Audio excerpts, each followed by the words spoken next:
Welcome to Course Quest Snow Mountain Ranch, one of the YMCA of the Rockies properties. This one is a little more into the mountains, just in between Granby and Winter Park, Colorado, actually outside of my 75-mile radius for the series. But my wife's company has their annual retreat here, and so we're finishing that up. It's the last morning, and they have a nice 21-hole par 65, so 2 par 4s, disc golf course that I played one time, shot 6 under par, and that was almost exactly 2 years ago. Now they have these beautiful tee pads, and I love the red because it matches a lot of the buildings, as you'll see. But as always with the Course Quest series, we're gonna rank this course with my Course Quest scorecard, and we're gonna rank it on the leaderboard of all of the courses that have been here before. And if I can't shoot 250 or better, one of the discs from my bag or a custom stamp disc are going in my bounty bin, and you can win that by coming to a course that I've played and beating my score with somebody else on your card for cooperation and because disc golf is more fun.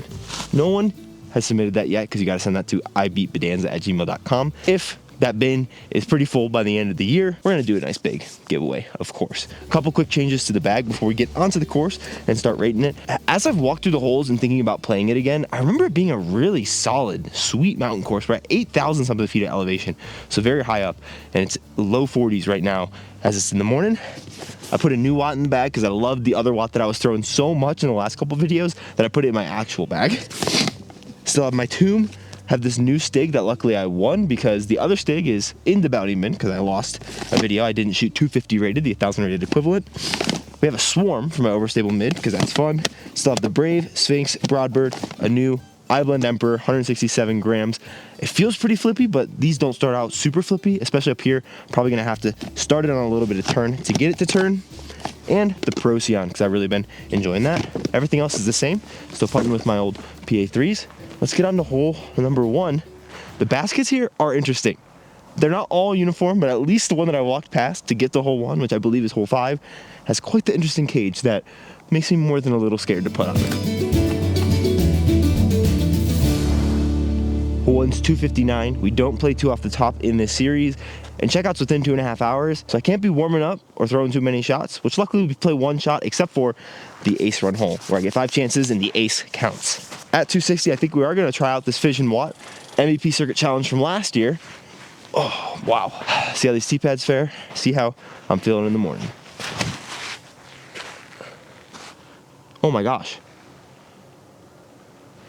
Oh, I thought that was going to go in, but that is so glidey. Okay, that watt flies just how I want it to fly up here. If you've never been out this way, which I'm sure most people haven't, I hadn't until I lived in this area, and even then, I'm not out here almost at all.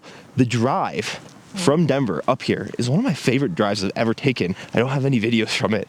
You just have to believe me that the rock faces, the valley that you're in, the mountain views, especially right now, because as you'll see in a lot of these shots, the aspens are starting to turn, so there'll be a bunch of yellow populating the green in the mountainsides. Hey, it's just so pretty. Everyone also who's saying that I should play the YMCA of the Rockies in Estes Park, they might get their wish here soon. And maybe with a pretty sweet special guest, because somebody else is up there with their family and may have invited me up. But you'll have to stay tuned for that video. These are the interesting baskets I was talking about. Look at this cage. I don't know if a disc fits. I gotta get my disc acclimated to the bottom of the cage. A disc doesn't even fit in the bottom there. This feels like Lip Out City. Can't lip out if you don't have a putt.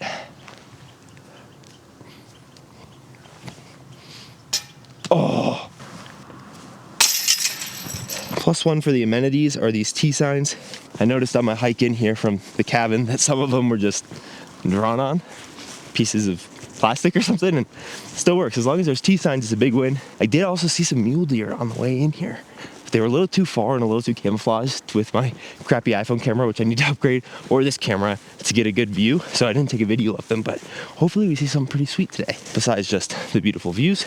Another plus for this course is those pink flags up there are a shorter layout, and they have a recommended 9-hole loop. I don't think many people watching this video would want to just play a 9-hole loop, but if you don't have a lot of time, it plays 1 through 8 and then hole 21. I was going to say it's a knock that the short holes are not turf, but this is only recently turf, I think, for a tournament that gets played here every year in August.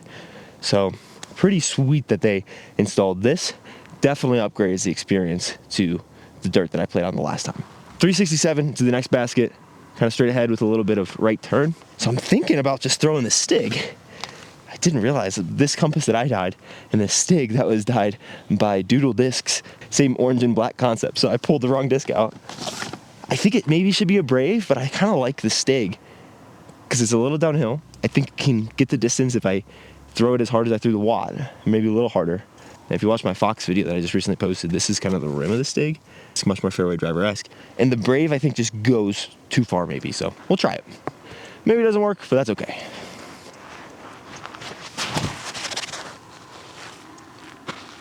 Come out of it. Wow, very flippy. Okay, I think the distance was pretty good. I haven't thrown that one. I just had the gray one that I threw, obviously.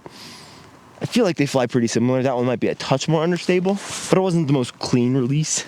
So it's hard to gauge everything based on that. Looks like the idea was right. I just misjudged the stability because it's slightly past the basket here. I do actually see circle markers around this basket. I don't know if they'll be on every basket or if it was for a tournament and they got left in, but that's also pretty sweet. We're up high and they drop so fast. That felt so good out of my hand. Even through 2, not bad. I was looking at the course records and leaderboards and stuff. Someone just recently, within like 4 days from right now, shot 14 under par here. I don't know if they're local, and they just won the tournament that I was talking about here. That's played at a different course as well as this one in a super layout, which is actually 4 more strokes to par and 1 less hole. So that would have been sweet to play, but it's only in, I think, for the week of the layout because one of the baskets plays to that building, basically. So congrats to that guy. That's pretty impressive to have won that tournament like a month ago and then shoot 14 under. Course record here. I'm just hoping to shoot 250 rated. That was probably like 310. Hole 3 is absolutely gorgeous. In the distance there, you can see a tree that has an orange ribbon on it. That indicates that the basket is maybe about 30 feet to the left, just beyond it. But because you have to move straight out the gap and then get left, I kind of want to crash just behind that tree. So I'm thinking about throwing the Broadbird, but this early, something this stable, I might have to set down until I warm up with a couple more holes. So I think I'm actually going to throw Trash Panda Procyon.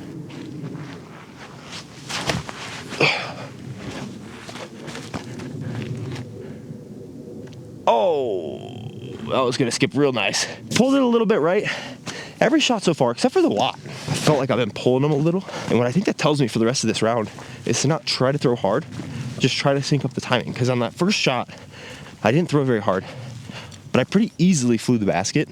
This is a little headwind here, but I don't think I need to try to rip this disc hard to get it a 340-foot hyzer. So smooth up on the disc today, and that might help my timing. Because I think as I'm trying to throw harder, I'm losing it, and I'm actually not throwing as hard. Which is kind of a paradox that happens in disc golf a lot of times. You try to throw harder, but you throw softer than if you would have just tried to throw smooth. Basket's kind of peeking through there. Oh, good time to throw the peak then, I guess. I wasn't even planning that. Sometimes you have to assert your dominance as a dad with those type of jokes.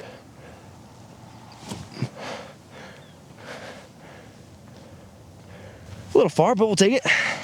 This basket's got a pretty natural flag stake up here.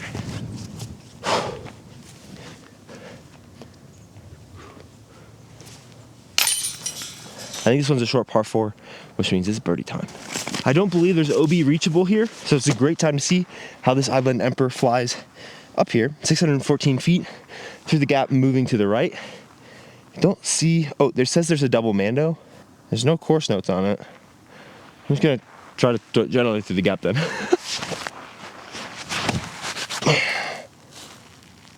Well, I threw it through the gap. That's gonna be a good bit away from the basket. Okay, that thing does not want to turn up here. And if I would have used my eyes a little more, there's the first Mando tree. There's the second, so you just can't throw a big hyzer or a big Annie. I like that. What I don't like is it wasn't supposed to rain today, and I'm starting to get misty on it. Oh, I got some bad news. Basket's right over there, and I am behind this whole tree cluster. Oh man, I probably should have looked at the fairway, but you live and you learn. Or in my case, I've done this so many times, you live and it takes a while for you to learn. It says we're about 255 from the basket. It's hard to keep something turning and actually moving right. It can stay on a turning angle, but it's not gonna move as far right when you get higher up into the mountains. The stake actually showed pretty good promise of that. I have a little hyzer here or big anhyzer, which I think the anhyzer is the only play because my swing on the hyzer isn't really there. At 260, I think it's going to be the Stig. Try to put it in the airspace where it can give me a look for 3. Come on, move, move, move. I think that's a little short. That's what I was talking about. I think if you're at lower elevations, the more air that you have, the more easier it is to glide, and that'll actually be pushing right instead of kind of diving right, even though it's a gliding mid-range. But I give myself a look. Whoops.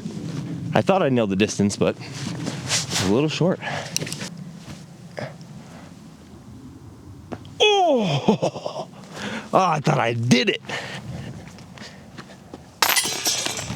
I'm not making any major mistakes, and I'm not bogeying, so I'm pretty content with this round so far. I'll find the birdies.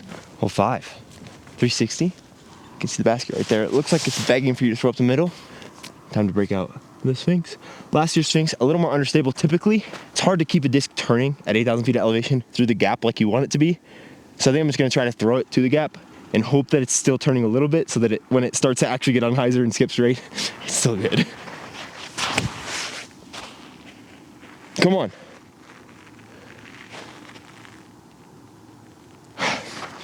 Pretty solid. The leaning basket with the funky cage. First birdie, come on.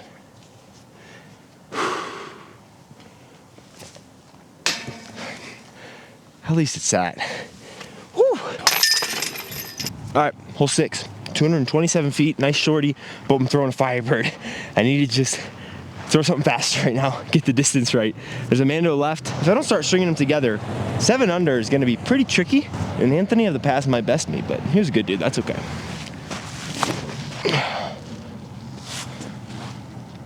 It's probably a touch long because I threw a Firebird on a 220-foot hole, but I think it'll work. Check out the colors of those trees. That is nice. The basket's a little righter through this gap than I thought, so this isn't terrible. The tree actually probably helped. Circle 2.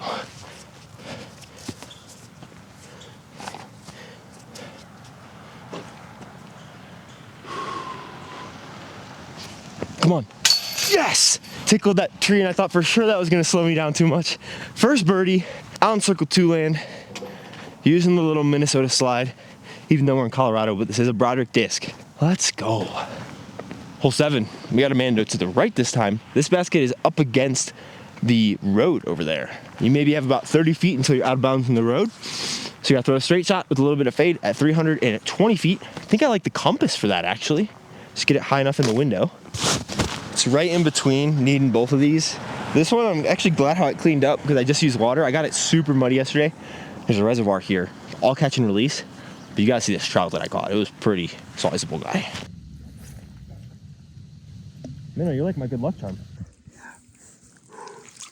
Oh yeah, nice fish.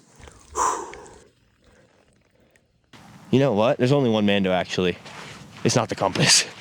We're throwing the Procyon again.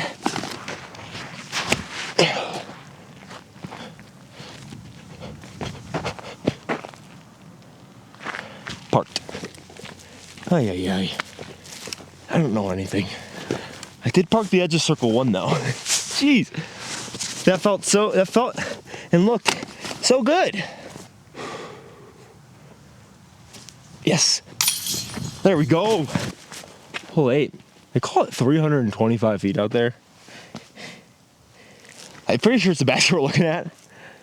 That looks way farther than 325. Gonna try to throw this Emperor. I guess it could be. It just looks so far. I'm gonna try to throw this Emperor on a pop-up hyzer that beats those trees high, but is high enough that if it starts fading in front of those trees, it beats those trees short. Oh, that's not popping up. Okay, maybe it is 325 because I threw that like we were in Denver. That was one of those brain doesn't think before I throw the shot, because nothing but like a super flippy disc is even popping up from a hyzer right now. I don't know why I thought a Halo Emperor would do that. Do have quite a big tree in the way here, but I'm out my range. Something good's gotta happen.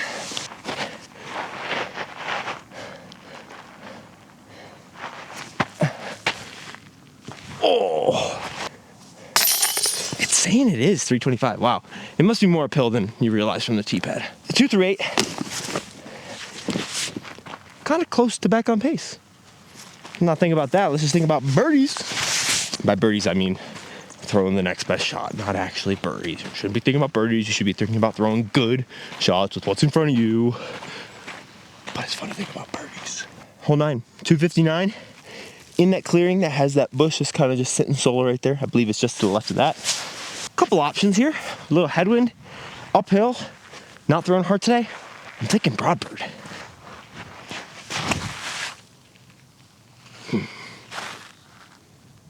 If it didn't skip too far, that's good. That throw also felt snappier than a lot of others, and I think it's because I tried to drive it. Whereas I think I've just been trying to hit an angle with a lot of my shots today, which when I'm cold and not thinking too hard is what I start my rounds doing. So I think I'm gonna really focus on using the arm to drive it. It's gonna end up being a lot of lower body, but my thought is high arm driving it. I think that's actually how I threw my watt shot, and that's how I threw that one, and those are the 2 best feeling shots of today. So I'm gonna take that cue, high arm drive it, even on slower shots, because I can just slow everything down and still drive it slowly. Sometimes I find finding that like one little cue or little thing that has worked and just latching onto it for a round where you don't feel like you're connected very well is pretty helpful. Yes. For how that front 9 started, to be sitting at 3 down, I'm incredibly happy. Plenty of holes left, and I feel like momentum is building. So I'm not seeing a turf pad here. I think this is the long, because the short looks like there's one flag up there and then the sad, lonely flag. Someone kicked it all the way down here, I guess. It says we're only 300 feet away from the basket according to UDisc, and the basket is tucked in, kind of in the grove, I think I see an opening down there behind those turning trees. We're walking that way, so I'm just throwing what I think is going to be a 320-foot forehand and hope that does well. To do that, we're going to throw this Empre. Headwind, keep it high in the window, a decent bit of Annie. Money. No idea. We'll see. That landed exactly in between the 2 slots that I thought the basket could be. So I'm hoping it's in the shorter one, because otherwise I have to go over a tree again. But I've been getting close on those, so I kind of want one to go in today. Okay, the good news is the basket is in the short clearing. The bad news is I was trying to throw to the long clearing. The double bad news is I threw way short of the long clearing, but I'm in circle 2 with a look. But we're in circle 2 land, so something's got to happen.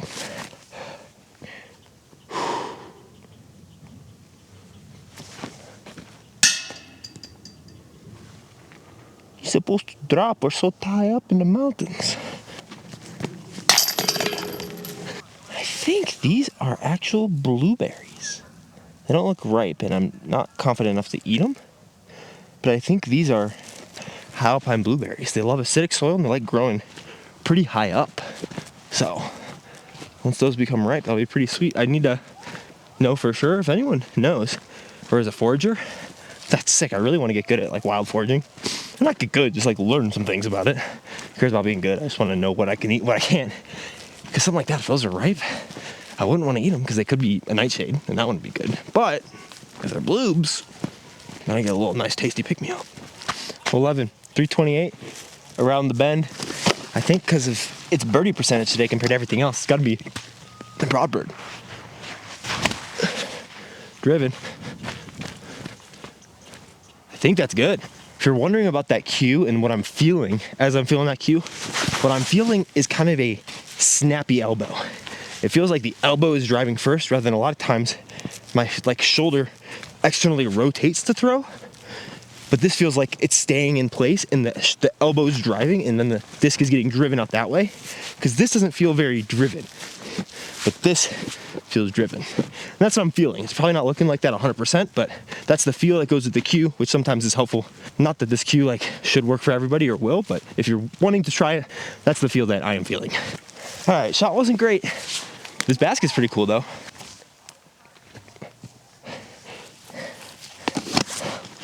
Par town. So hole 12 looks like we got a double mando to hit, and the basket is actually, I think, way over there. We could try to go over everything, but you still have to hit the Mando. I think we're gonna go Sphinx because I want to throw it glidey on hyzer and just kind of punch it high through the gap, because in order to get it to move super left, overstable is just kind of gonna dump here. It's gonna get on the edge and just kind of fall. This might actually have the chance to move left enough, but ultimately it's just about making the Mando and maybe giving myself a putt.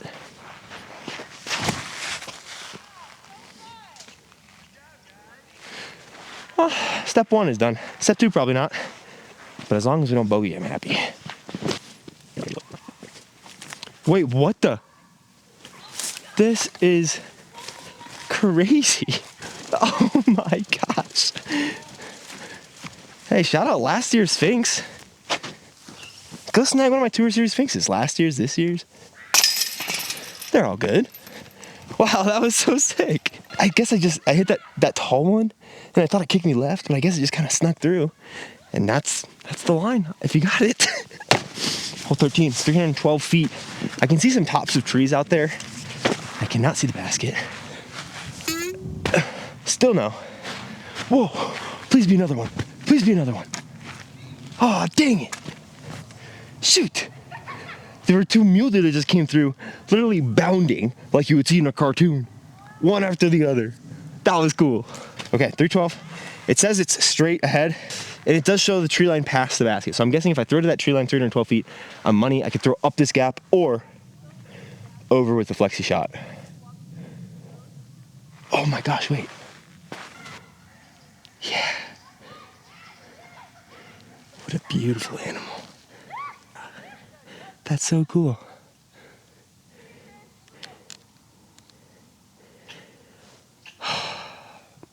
You gonna start bounding like your buds? They were all does that were doing it too. That is so cool. All right, now we gotta throw the shot. These deer are making me feel lucky. Throwing the compass up the middle, slight flex, right distance, bang.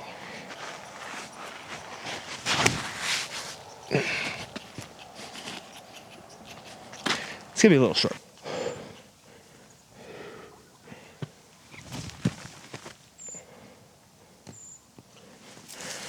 Dang it. Bang bang. 4 through 13 leaves me 8 holes to get 3 birds. That seems pretty doable. I feel like I'm getting better. This one, though, is 276. It looks like it's straight down this gap with a slight right finish.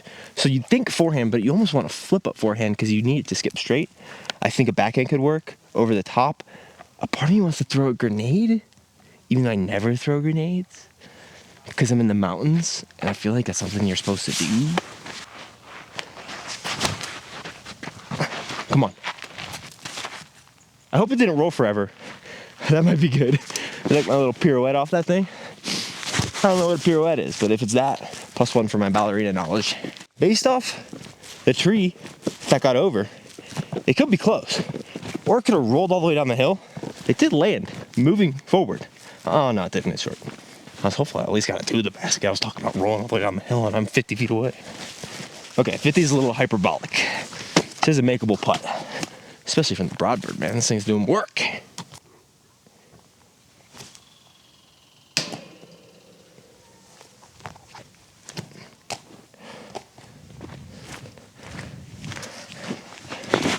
All over it. If I recall correctly, we've only played one of the 2 par 4s. I don't know when the next is going to come, but if I can see a landing zone and not just randomly throw through a gap and get stuck behind some trees, I feel pretty good about my chances of at least getting that one. This one is 429, par 3. We can see it straight ahead, gap shot. A little bit of headwind coming through, flat or turning through this gap. This is such a hyzer flip shape or massive forehand. I don't have a 430 forehand. I'm gonna have to really drive this Emperor on the left side of this gap and just hope I get the turn I need. High arm.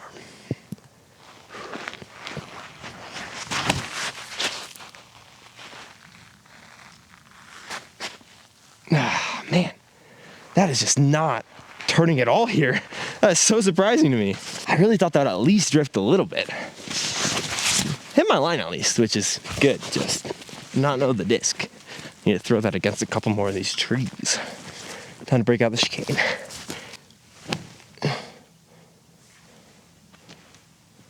Money. Hole 16, 260, the next hole that does not have a tee pad. So far 2 have not, which is definitely not bad, especially for a course up at the Y. This could be a good ace run hole, but if I remember correctly from when I played here a couple years ago, the drop-off's pretty severe, and I don't want to be looking for discs. So I think we're just going to check the chicane up there, hopefully take a nice easy bird. Only need 2 more in the last 5, and find another cool hole to ace.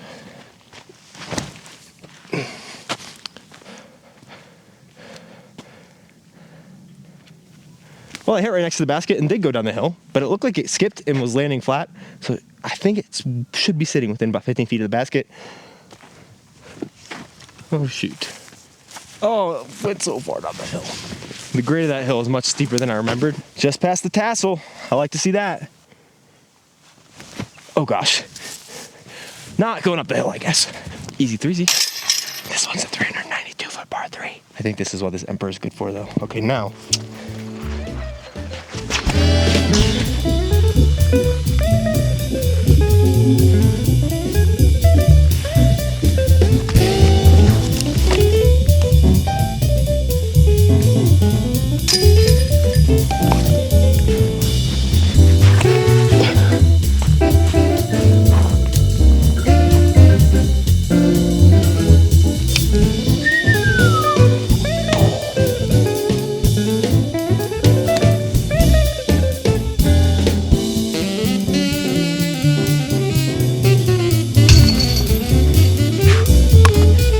Look at that, you yap less, you throw more, you get 2 birds. Should put that on a t-shirt, yap less, throw more. 6 down with 3 to play. This one is gonna be the ace run hole. And please, for the love of all that is good, have a different graphic. So hopefully I use a little bit of a different graphic, even if it's simpler, but 189 feet, double mando. I would guess the drop zone's right in the middle there. I don't really see anywhere else it would be. First shot counts unless I ace, and I get 5 total shots to do it. I think I've been throwing this pretty much where I wanted it to go. We do have a little left to right.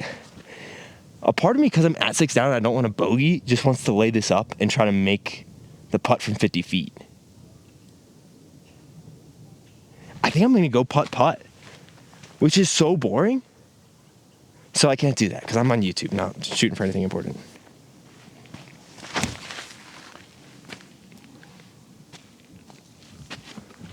Well, thank goodness I wasn't boring. That was sweet.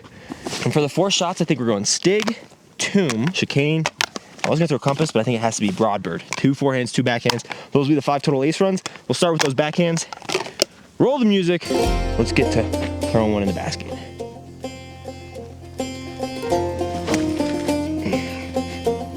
Off the tree. Okay, missed the Mando with one. Hit through the other.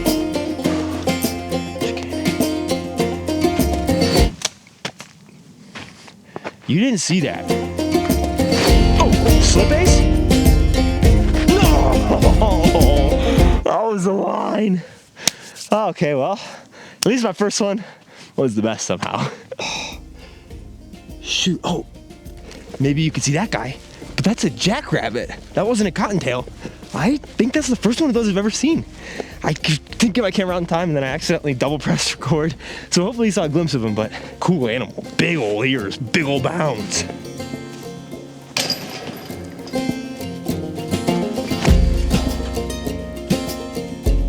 Wow, that is so flippy, that's take. A little higher, that would have been parked. As is, we'll take a putt. And that shot officially just put me on team. That stig's way flippier than the other one that I had. Yes! What is going on with my Circle 2 putts today? Hole 21, I'm putting you over here so you can see the basket. Actually, I was just blocking down there. 420 feet, 8 down. We'll see how I fare and see what the UDisc rating is so that we can put it in the leaderboard. But I'm gonna quickly do the Course Quest scorecard because I think I have a pretty good idea. I forgot the first criteria, so I'm having to use the bad Wi-Fi here and go and watch one of my old videos to see what it is. Come on, let's go! Oh my gosh, how did I forget cost? So I don't actually know how much this cost. It was free for me because my wife's company paid for it. But I would guess it's probably 25 bucks for a day pass. I'd have to give $2 signs. That's pretty expensive. This course has been pretty sweet. I really enjoyed it. But it hasn't done anything crazy to justify a very high price point for a disc golf course. Shot variety, I think is it might be a 5 out of 5, but I think I'm gonna give it a 5 out of 5. You can throw max distance shots here. You throw short shots that are technical, like that double mando hole. You throw forehands, backhands. There are shots that I didn't have the disc for. That hasn't been the case. So I think it's got to be either a 4 or a 5, and I don't like doing half scores. You know, I did one on the first one. We'll do a 4.5 out of 5. Didn't require every single shot, but pretty darn close. X factor, I would say yeah. I think the mountain views are pretty spectacular here. Basically, the only way that won't be checked is if I wouldn't recommend a course, because there isn't anything cool to go to, and it's kind of just like bland-ish. Accessibility, I think would be a 2. There's a lot of hiking. You can't really get around with carts, but it's not like the one, which was last week, which I'll link to at the end of the video, which is basically just hiking up and down a hill throwing discs. Amenities, I think because you get access to the Y. The course itself having, I think, 3 holes that didn't have T-pads, or 4, but the rest of them having T-pads. The baskets are kind of weird, but at least they're baskets and they're always in. I think amenities, I'm gonna have to give a solid 3 out of 5. My super scientific Bonanza certified score. I really like this place. There's so many different shots you have to throw. It's beautiful. You see wildlife. You get a lot when you're out here, and the drives are beautiful. I think I'm gonna have to give it an 8.1. Maybe a little higher, but I think 8.1. But I think that's fair. 420 feet, super downhill, and because it's my signature series disc, we're gonna throw the Sphinx. Oh yeah, baby. Skip in. Skipped a little long, but very appropriately for today's video, is chilling at 35 feet. No! Oh, I knew it out of my hand. No! 8 under. Let's see what we just graded and put it on the Course Quest leaderboard. This one is even more out of the way, but if you're in the area, I do think it's worth a stop and play. This course really demands a lot, and I think for being at high elevation and having some of those views, it's good disc golf on top of it. Come on, be over 250. Come on, come on, come on, come on. 259. Oh, I think that last birdie on hole 20 was pretty important. So making that stepper was clutch. No additional discs to give away, but I'm putting them in there pretty quickly with all of my reviews. You can watch the last Course Quest video right up here over at the Castle Mountain Lodge Disc Golf Course, or the whole series right down here.